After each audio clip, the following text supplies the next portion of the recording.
I hope you're all ready for this YouTube video because it will be your last, or in better terms, it'll be your final destination. What's poppin', y'all? Welcome back to another YouTube video, and today we are taking a look at Final Destination 3. We took a look at all the screams, all the saws this Halloween, this spooky month. We are now taking a look at all the Final Destinations. So over the next couple of days, we'll be taking a look at the other 3 Final Destination movies, and if you take a look at the past videos that I've done, I've taken a look at the other few Final Destination movies as well.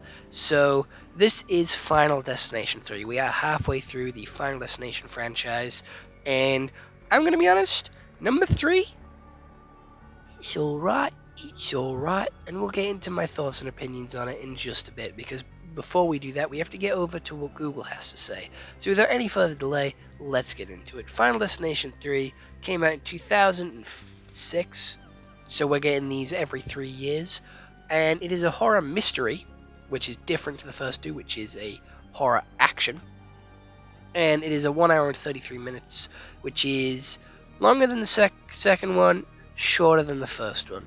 Has a 5.9 out of 10 IMDb and a 44% Rotten Tomatoes, so it's the lowest rated of them so far, and has a 4.7 out of 5 on Amazon. You can watch this on Apple TV, Google Play, Sky Store, and Netflix. After Wendy has a premonition that her friends might lose their lives if they ride on a roller coaster ride, she manages to save them, but her friends continue to face life-threatening situations.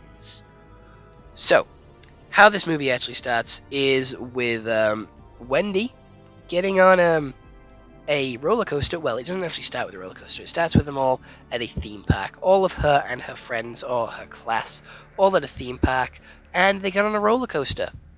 She then has a premonition this roller coaster malfunctions, and they all die, and she gets most of them off.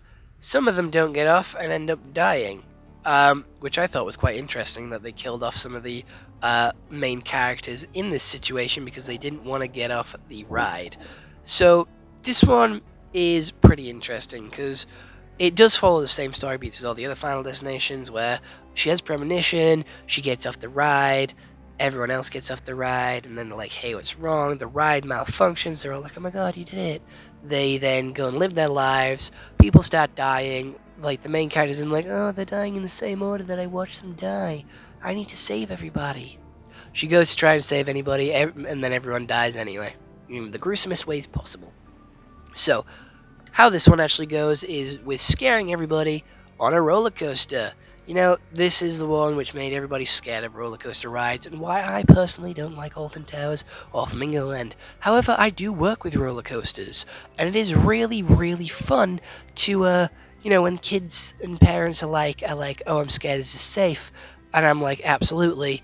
Quick question, you've seen Final Destination? They're like, yes. I then smile and say, enjoy. I find it to be a highlight of my day, and it is very amusing to watch their faces drop as I press the start button, and watch them go around the roller coaster. Yes, I know the roller coaster is safe, we do our daily checks. I know the Final Destination thing is unrealistic and not going to happen, and it is very funny to watch them scream as they go around. It is my amusement and my job. Leave me alone. But as they slowly die one by one, they get crushed by glass. They, you know, explode in a tanning bed. They get impaled with a nail gun. They get crushed by a crane. And then they blow up in a carnival fire. That is pretty much how they die in this movie. And I'm going to be honest, it's gruesome as fuck. It's scary as fuck. It is very strange, and there is a lot of, you know, unique characters in this one. We still have the main tropes of, like, bully, boyfriend, love interest, you know, like the over-the-top, like, sassy girls, but we have some newer ones, which is, like, the alt, twins, girl and boy relationship, I don't know what they are, in this one as well, and they sort of serve to be as, like, the antagonists, the main characters, who sort of, like, get aggressive and angry and blame the main character for it all. And he does lose his girlfriend or sister, and he does blame it all on the main girl. And I like that. It builds character drama, it adds depth to the character, rather than leaving them all quite one note like we see in the first two movies, who are basically just here to argue with each other, to have clashing like personalities, and then to fight for survival. That's what the first two movies did. This third one adds a lot more depth to the character, gives you a lot more care behind them, and actually makes you want to see most of them survive and make it to the end. Well, they still try and do that thing where if you die, oh, guess what? You can, come back to life after and you'll be A-okay. Obviously, that doesn't work, that doesn't happen, everybody dies in the end. It gives you that false sense of hope that, hey, maybe this one might be different. Maybe some people will survive in the end. We don't know. Guess it's up to you to watch and find out. We watched and find out, and everyone does die. Honestly, the tanning bed one is fucking brutal, and has made me never want to go into a tanning bed. Never wanted to in the first place, but I'm definitely not going in any one now, because that's just terrifying. Being cooked alive in a tanning bed is fucking brutal. But again, it's a great show of camera angles, great show of like some filmography here, brilliant prosthetics, watching them like slowly melt and burn alive is great prosthetics and amazing like camera work. It is genuinely such a good sort of movie, and again, for its time, it has definitely progressed like acting wise compared to the first two, especially with our main character. When she is in that roller coaster, she is an incredible like actress. Like when she's panicking and stressing all about the roller coaster at the start, it does feel really believable, and it does feel it's really well done actually. Like the acting in this one is by far the best out of any of the Final Destinations. I'm going to be honest, I'm going to give this one the praise of like the main character sells it well, and you ought to be proud of her, honestly. Like it is a brilliant movie, and she is a amazing actress, and I haven't seen her in any other movies, but I hope that she's made it far in like in Hollywood, I guess. I don't know where I was going with that point. It is Hollywood. I just couldn't think of the word. And the deaths, some of them feel a little underwhelming, especially for like the Final Destination franchise. They've kind of set like a premise for like the most brutal deaths, and getting crushed by glass doesn't really feel like the most brutal way to go, whereas being shot with a nail gun does, and getting like burnt alive in a tanning bed. So this one definitely has its ups with its most gruesome and like brutal deaths, and then also has its downs with its kind of mediocre ones, which is just like, oh, okay, you can get a pass with that. A lot of deaths in these movies do seem to follow a lot of crushing from here on out. I don't know why that becomes a theme, but from this movie forward, a lot more characters do die from being crushed alive. And yeah, that's just a new common theme, a new common trope, which this movie does actually start off. Because we don't have a lot of crushing in the first two movies. We have a lot of being hit, and a lot of being decapitated, cut, and stabbed and burnt, but not a lot of being crushed. So I feel like the main one for like starting the crushing trend is number 3, and it's not a terrible like way to go. It is quite quick and like I would personally say painless because of how quick it is.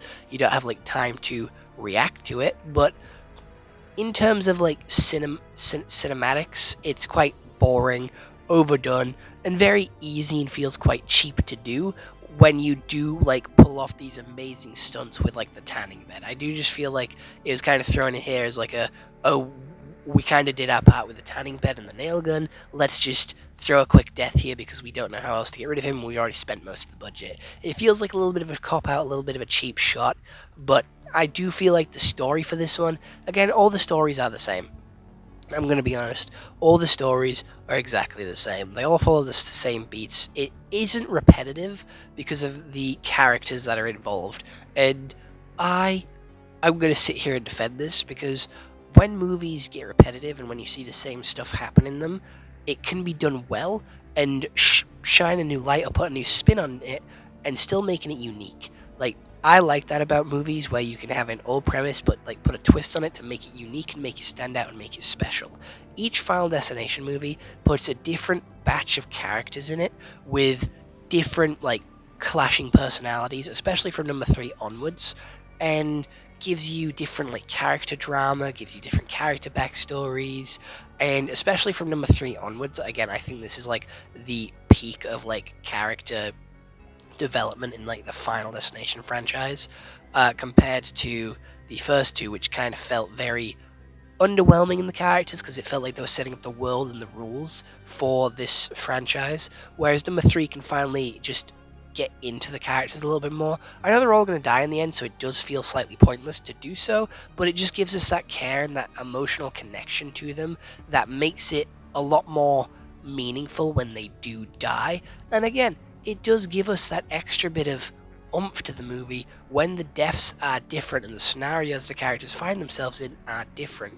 It is a pretty basic premise to have them, like, get picked off one by one. It's very common in horror movies. Like, that's just a trope, getting picked off one by one, but it's how they get picked off, and it's how they all end up dying in these situations. And especially with this one, they were taking pictures at the start of the movie, and that reflects how they're going to die later on in the movie. And I think that's an incredible use of foreshadowing, an incredible use of like bringing it full circle, bringing it back to the start.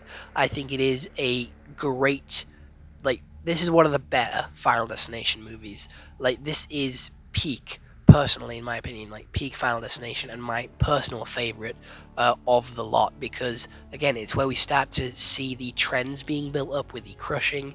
It's maybe a boring trend, but again, it sets the premise for it. We have some impeccable acting here. We have some great like deaths and just great like experimentation with how we can like kill off our characters, and just use of foreshadowing here as well is just, it's just a good movie. And like, if you're gonna pick one of the Final Destinations to watch, number 3 is the one to go. So I have to give it a solid 10 out of 10. So I hope you all enjoyed this YouTube video. I'll see you all next one, and goodbye. Stay home.